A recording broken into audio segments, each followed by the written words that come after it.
Fala pessoal, beleza? Até agora a gente conheceu o verbo get, que é o que pode ser acessado pelo browser. Mas existem verbos que não podem ser acessados pelo browser, que são o post, put e delete.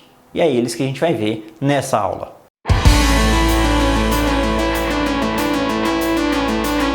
Continuando, nessa aula a gente vai usar os verbos post, put e delete. Para isso a gente vai voltar ao Person Service e vamos criar novas functions aqui. Antes de a gente continuar, eu vou mover o Find All para a primeira posição. Vou colar ele aqui. Beleza, Find by ID o segundo. E aqui a gente vai adicionar a function responsável por criar uma nova pessoa. Create, recebendo person do tipo person. E vai retornar um person. E aqui a gente adiciona a function efetivamente. Na prática, pessoal, a gente vai pegar a person que a gente recebeu e vai devolver a mesma person. A gente está trabalhando apenas com mocks, né? Se a gente fosse no banco de dados, a gente iria ao banco aqui. Nesse ponto aqui, a gente adicionaria a chamada ao repositório e, consequentemente, ao banco de dados. Como isso aqui é bem simples, eu posso usar inferência e, na verdade, eu nem preciso do tipo. Posso fazer assim, Ctrl Y, beleza. E esse é o create. Por inferência, ele já sabe que, como ele recebe um person e eu não faço nada, ele posso retornar o person. E, da mesma maneira, o update. Perfeito. O delete, pessoal, o delete é um pouco similar ao que a gente já fez aqui. Na verdade, é tão simples quanto. Vou duplicar esse cara. Delete. Recebendo um ID do tipo long. E ele não faz nada, é apenas isso. Para não ocorrer erros, eu vou abrir e fechar chaves. E assim que a gente se conectar à base de dados, a gente vai implementar a lógica aqui. Beleza, é isso.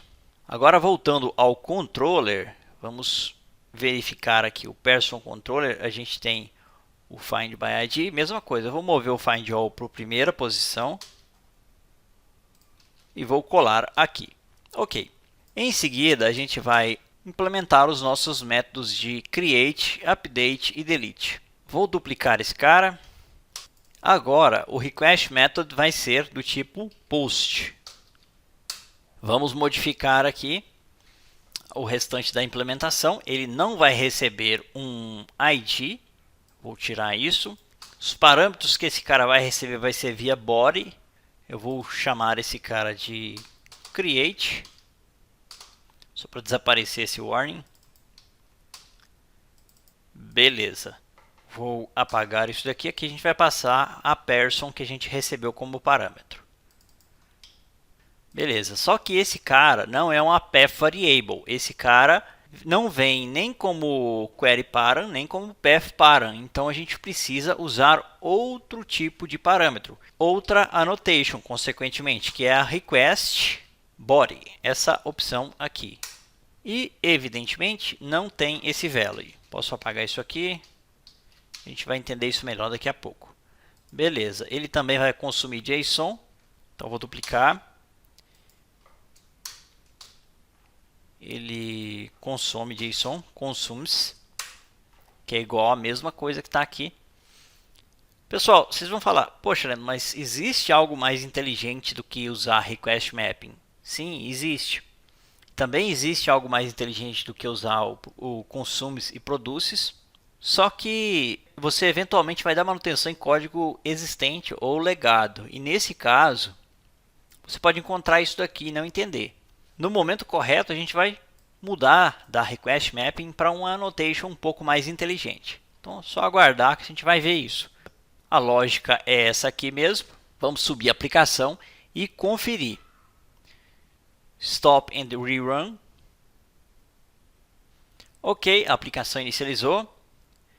eu consigo fazer a listagem, eu consigo recuperar um em específico, mas eu não consigo fazer um put, ou um post, ou um delete pelo browser. Eu só consigo fazer operações do tipo GET, pelo menos não sem usar algo como Angular, ou React, ou um PHP, uma outra tecnologia para fazer isso para mim. Eu entrar aqui e conseguir fazer isso não dá. Para isso a gente vai usar o Postman. O Postman funciona mais ou menos como se fosse um browser para APIs. Ele consegue acessar APIs.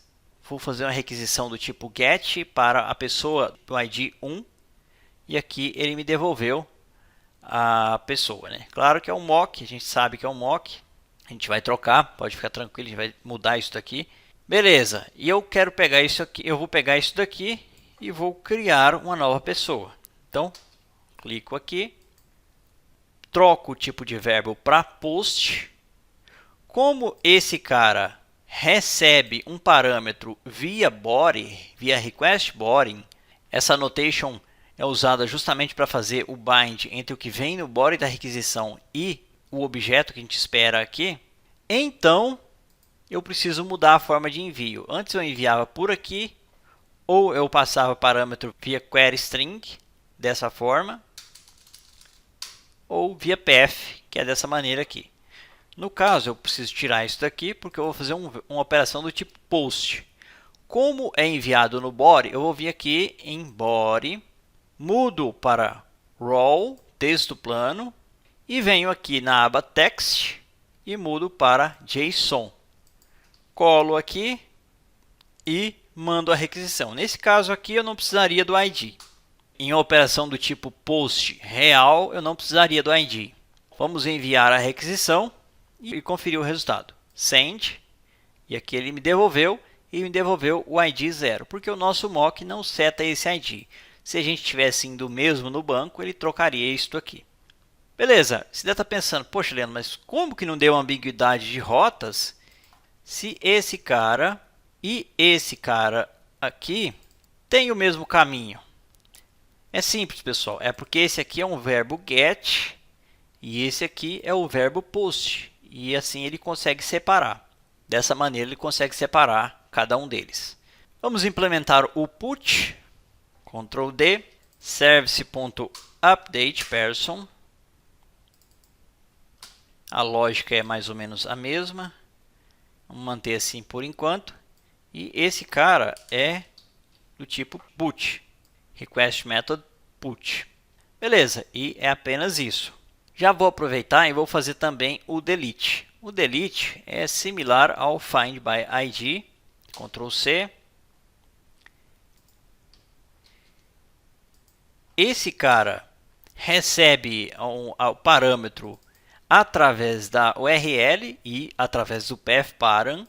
Nesse caso precisa ser obrigatório, então não posso usar query params e ele não vai retornar nada. A gente pode inclusive tirar isso daqui, não vai ter retorno. Service.delete recebendo o ID. E aqui, evidentemente, vai ter que mudar o nome do verbo para delete. Aqui também a gente muda para delete. E era isso, pessoal. Foi implementado o delete. Da mesma maneira que as operações de create, update e find all não dão ambiguidade por causa do verbo, o delete também não dá ambiguidade com o find by ID, também por causa do verbo. Perfeito. Vamos executar novamente a aplicação. Ok, a aplicação subiu e a gente vai fazer novamente o post, né? Vou enviar novamente esse cara aqui, beleza? Para fazer o put, que é o update, o verbo de update, eu uso o verbo put. E da mesma maneira, ele também recebe parâmetros via body. Então, colo aqui e vou fazer a minha atualização. Uberlândia 2022, send, e ele me devolve o objeto atualizado. Evidentemente, estamos trabalhando com mocks. Quando a gente integrar a nossa aplicação ao banco de dados, esse comportamento vai mudar para um objeto real. Beleza, e o delete? O delete é da mesma maneira, eu mudo o verbo aqui para delete e passo o ID, no caso ID 1 send. E esse cara não retorna nenhum resultado. No caso, ele retornaria um 204. A gente vai mudar isso na próxima sessão, quando a gente for realmente ao banco de dados. Beleza, pessoal? Então a gente conheceu os 4 verbos, o get, que a gente já viu desde a sessão anterior. Nessa sessão a gente se aprofundou um pouco mais. Agora a gente viu post, put e delete. Esse vídeo é patrocinado pelo meu treinamento Microservices do Zero com Spring Cloud, Spring Boot 3, Kotlin e Docker. Aprenda como construir arquiteturas de microserviços sólidas e eficientes e dobre as suas oportunidades de crescimento na carreira. Mais detalhes na descrição e no comentário em destaque.